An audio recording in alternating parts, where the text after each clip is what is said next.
দেখুন, দুটো তো ন্যারেটিভ। বিজেপির ন্যারেটিভ হলো যারা বাদ পড়েছে তারা প্রত্যেকে বাংলাদেশি, আর এই বাংলাদেশিদের ভোটে কোন যুক্তিতে জনপ্রতিনিধি নির্বাচিত হবে।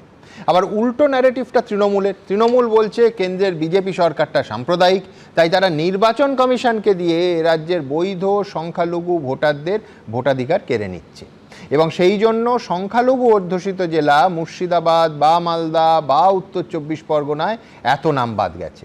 এবার দেখব অঙ্ক কি বলছে।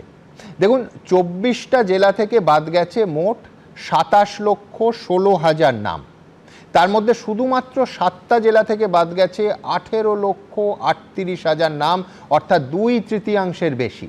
আর এই 7টা জেলার মধ্যে সংখ্যালঘু অধ্যুষিত, মতুয়া অধ্যুষিত জেলাও আছে। জেলাগুলো হচ্ছে মুর্শিদাবাদ, উত্তর 24 পরগনা, মালদা, দক্ষিণ 24 পরগনা, পূর্ব বর্ধমান, নদিয়া এবং উত্তর দিনাজপুর। আমার পরের বক্তা অধ্যাপক শুভময় মৈত্র। এখন প্রশ্ন হচ্ছে, শুভময়দার কাছে সংখ্যাবিদ হিসেবে কোন ন্যারেটিভটা বিশ্বাসযোগ্য, কোনটা সংখ্যার বিচারে দাঁড়াচ্ছে? হ্যাঁ শুভমবাবু, এই যে ভাষ্যের কথা জিজ্ঞেস করছেন, এগুলো প্রত্যেকটা জিনিস ধরে নেওয়ার আগে অনেকগুলি প্রশ্ন আসে। এবার যেটা মূল বিষয় হচ্ছে সেটা হচ্ছে, ধরুন আপনি যে উপপাদ্য এবং অনুসিদ্ধান্তের কথা বললেন, উপপাদ্য হচ্ছে ত্রিভুজের 3টি কোণের সমষ্টি 2 সমকোণ। এটা যদি ইউক্লিডিয়ান জিওমেট্রি ধরে নেওয়া হয় তাহলে এটা একেবারে ঠিক, এর মধ্যে কোনো ভুলের সম্ভাবনা নেই। তার অনুসিদ্ধান্ত কি? অনুসিদ্ধান্ত হচ্ছে ত্রিভুজের বহিস্থ কোণ তার বিপরীত অন্তস্থ কোণ দুটির যোগফলের সমান। ওখান থেকে ওখানে আসাটায় কোনো অসুবিধে নেই। কিন্তু মুশকিলটা হচ্ছে যে এখানে যে ভাষ্যগুলো ধরা হচ্ছে সেই ভাষ্যগুলোর মধ্যেও একটা তার সঙ্গে সম্ভাবনা তত্ত্ব জড়িত। ফলে সেখান থেকে আমরা যেখানে যাচ্ছি সেই জায়গাগুলোয় যে অনুসিদ্ধান্তে যাচ্ছি সেই অনুসিদ্ধান্তগুলোর বিভিন্ন রকম ব্যাখ্যা হতে পারে। একটা বিষয় বলি প্রথমে, ধরুন শিশির গায়ে লেখা আছে, মাথার চুলের শিশি, চুল উঠবেই গ্যারান্টি। এবার আপনি কিভাবে দেখবেন চুল উঠবে মানে চুল গজাবে সেটার গ্যারান্টি, নাকি চুল উঠে যাবে এটার গ্যারান্টি?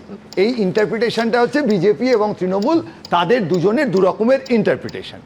আপনার হিসেব মিলার প্রথম যখন আপনি কথা বলেছিলেন সেইখানে মূল যে বিষয়টি আসে সেটি হচ্ছে সরল রৈখিক, অর্থাৎ আপনি যে আগের দিন যখন হিসেব করেছিলেন তখন যেভাবে বাড়তে পারে ধরেছিলেন সেটা মিলেছে, কিন্তু রাজনীতিতে সবসময় সব কিছু সরল রৈখিক হয় না।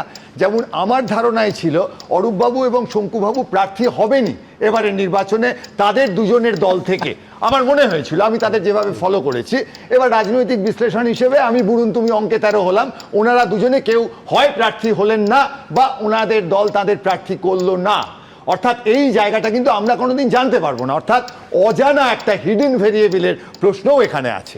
এইবার আপনি যদি উত্তরপ্রদেশ ভাবেন, সেখানে প্রায় 2,89,00,000 মানুষ, তার মধ্যে 90 লক্ষ মানুষের নাম নিয়ে একটা গন্ডগোল হলো, তাদের নাম বাদ গেল, 40 লক্ষ আবার ট্রাইব্যুনালে এলেন এবং তাদের মধ্যে সবারই নাম এখনো ঢুকছে, এরকম বোঝা যাচ্ছে না? পশ্চিমবঙ্গের হিসেবে এই যে 27 লক্ষ মানুষ যারা বাদ গেছেন, এদের মধ্যে কতজন লাইনে দাঁড়াচ্ছেন? দেখুন, এই লাইনে দাঁড়ানোটা প্রচণ্ড অসহায় মানুষ, বিরাট লম্বা লাইন। আমাদেরও যেভাবে এই এসআইআর এর সময় যেতে হয়েছে, হয়রানি বা এই প্রশ্নগুলো আসছে, এই যে বিপুল লাইনে যারা দাঁড়াচ্ছেন তাদের যেমন কষ্ট, সেই রকম 27 লক্ষ মানুষ কি লাইনে দাঁড়াচ্ছেন?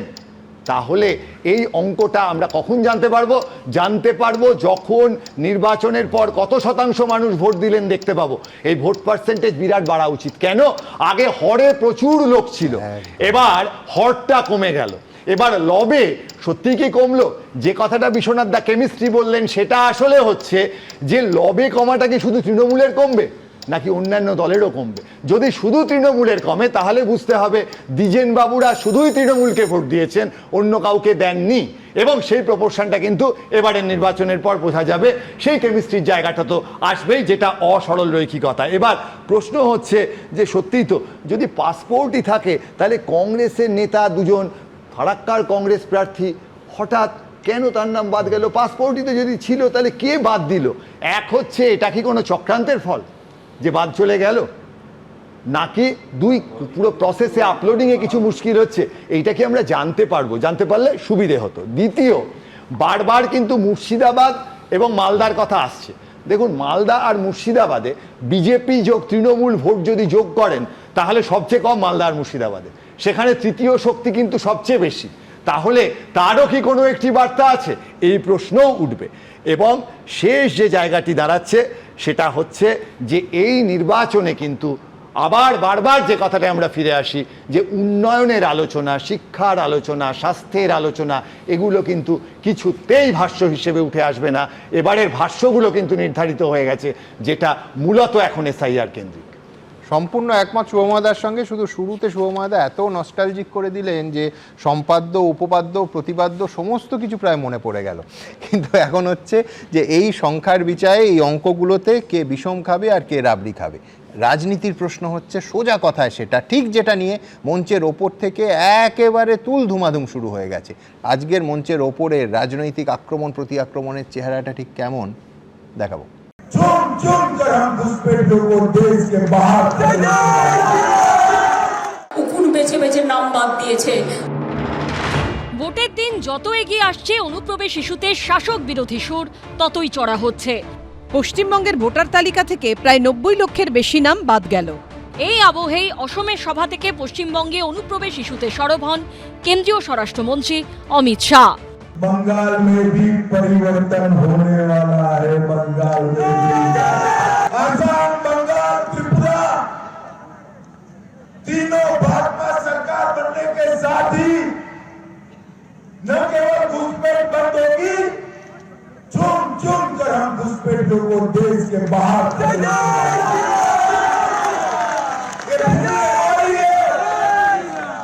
घुसपैठिया हमारे युवाओं की रोजगारी छीन रहा है।